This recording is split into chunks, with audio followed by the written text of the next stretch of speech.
ناظرین، ہماری آج کی ویڈیو ایک ایسی تقریر پر ہے جس نے امریکہ سمیت دنیا کی تمام طاقتوں کو ہلا کر رکھ دیا۔ ایک ایسی للکار جس نے ایوانوں میں سناٹا طاری کر دیا اور مسلمانوں کے دلوں کو فخر سے بھر دیا، کیونکہ آج مسلمانوں کو ایک ایسا لیڈر مل چکا ہے جو نہ کسی سپر پاور سے ڈرتا ہے، نہ کسی عالمی دباؤ کو خاطر میں لاتا ہے۔ ایک ایسا رہنما جو ہر فورم پر کفر کی آنکھوں میں آنکھیں ڈال کر بات کرنے کا حوصلہ رکھتا ہے۔ جی ہاں، ہم بات کر رہے ہیں افریقہ کے انقلابی صدر ابراہیم تراورے کی، جنہیں حال ہی میں ایک بین الاقوامی کانفرنس میں مدعو کیا گیا جہاں دنیا بھر کے طاقتور ممالک کے نمائندے موجود تھے۔ جب ابراہیم تراورے کو خطاب کے لیے بلایا گیا تو جیسے ہی وہ سٹیج پر پہنچے، ان کی زبان سے نکلنے والا ہر لفظ مسلمانوں کے زخموں پر مرہم کی طرح لگا اور ہر جملہ باطل کے ایوانوں میں زلزلے کی طرح گونجا۔ انہوں نے اپنی تقریر کا آغاز مسلمانوں کے حق میں بات کرتے ہوئے کیا، ان مظلوموں کا ذکر کیا جن پر دنیا بھر میں ظلم ہو رہا ہے۔ لیکن اگلا لمحہ کانفرنس ہال میں سناٹا لے آیا جب ابراہیم تراورے نے امریکہ کا نام لیتے ہوئے ایک ایسی بات کہی جو جیسے ہر دل میں گونجنے لگی۔ انہوں نے دنیا کے سامنے دو ٹوک انداز میں کہا، اب ہمیں ہماری بیٹی واپس چاہیے، وہ بیٹی جو برسوں سے امریکہ کی قید میں ہے، جسے دنیا ڈاکٹر عافیہ صدیقی کے نام سے جانتی ہے۔ یہ جملہ سنتے ہی پورا ہال جیسے خاموش ہو گیا۔ کیمروں کی روشنیوں میں چمکتے چہرے ساکت ہو گئے۔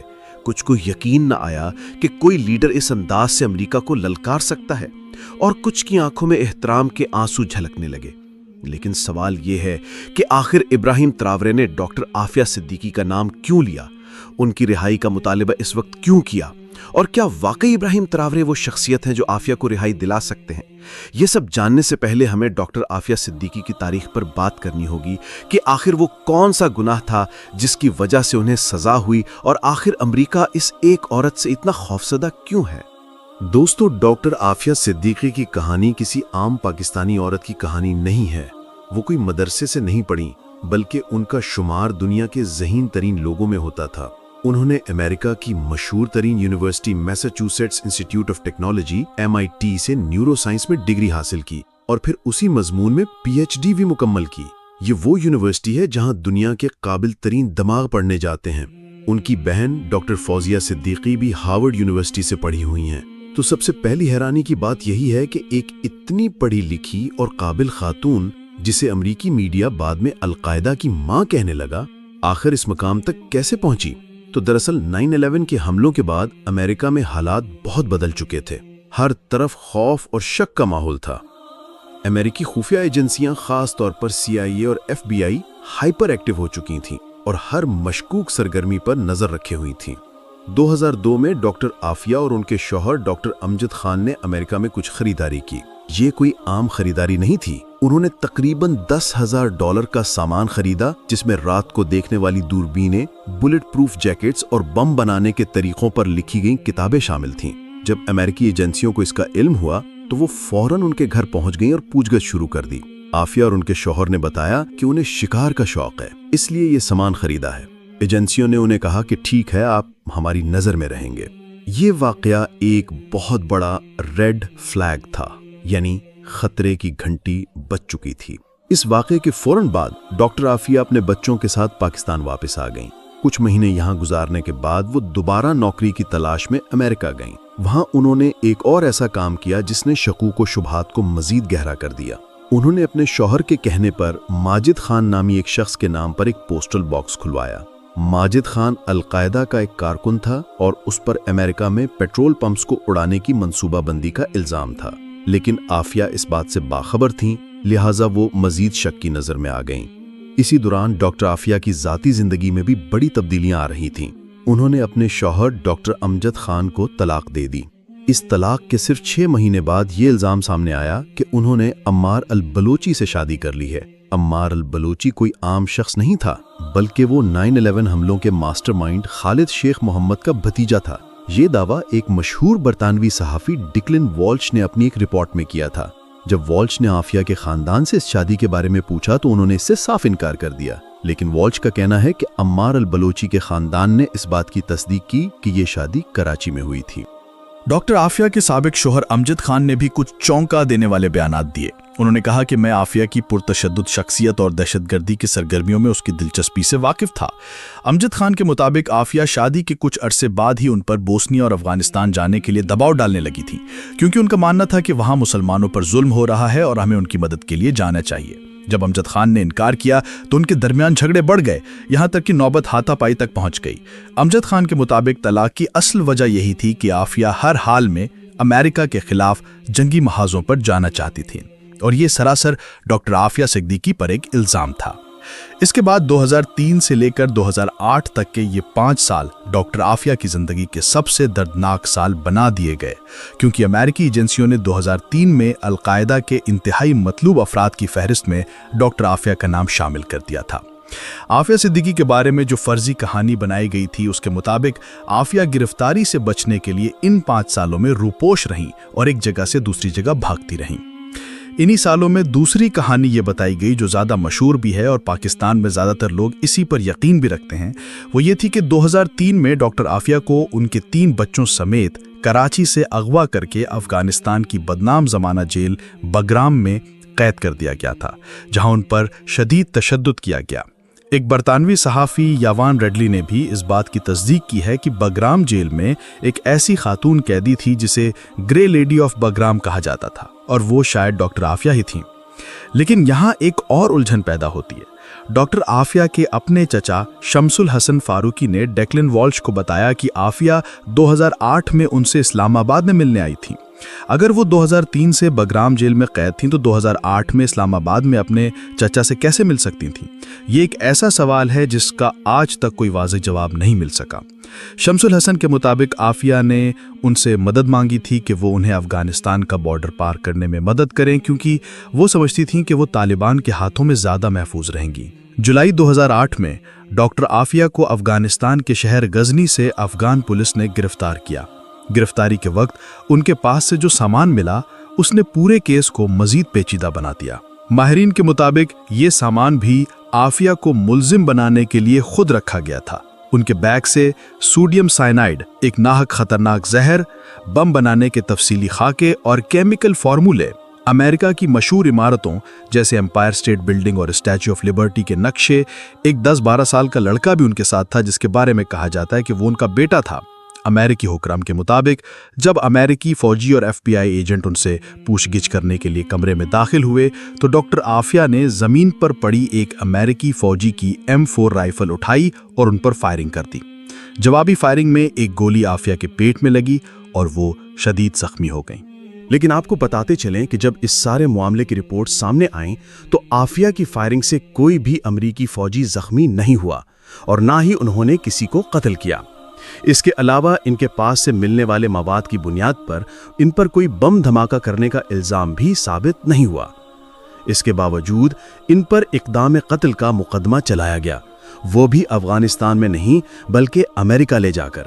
یہ بین الاقوامی قانون کی خلاف ورزی تھی، کیونکہ جرم اگر افغانستان میں ہوا تھا تو مقدمہ بھی وہیں چلنا چاہیے تھا۔ مقدمے کے دوران کیا ہوا؟ ڈاکٹر عافیہ کا رویہ عدالت میں بھی بہت غیر معمولی رہا۔ انہوں نے پہلے امریکی حکومت کی طرف سے فراہم کردہ وکلا کو مسترد کر دیا۔ جب پاکستانی حکومت نے لاکھوں ڈالر خرچ کر کے وکیل بھیجے تو انہوں نے ان کے ساتھ بھی تعاون کرنے سے انکار کر دیا۔ وہ اکثر عدالت میں چیخنا شروع کر دیتیں اور کہتیں کہ یہ مقدمہ ایک ڈرامہ ہے اور وہ اس کا حصہ نہیں بنیں گی۔ جب ان کے دماغی معائنے کی کوشش کی گئی تو انہوں نے اس سے بھی انکار کر دیا، کیونکہ اس کے لیے انہیں بے لباس کیا جاتا تھا جسے وہ اپنی توہین سمجھتی تھیں۔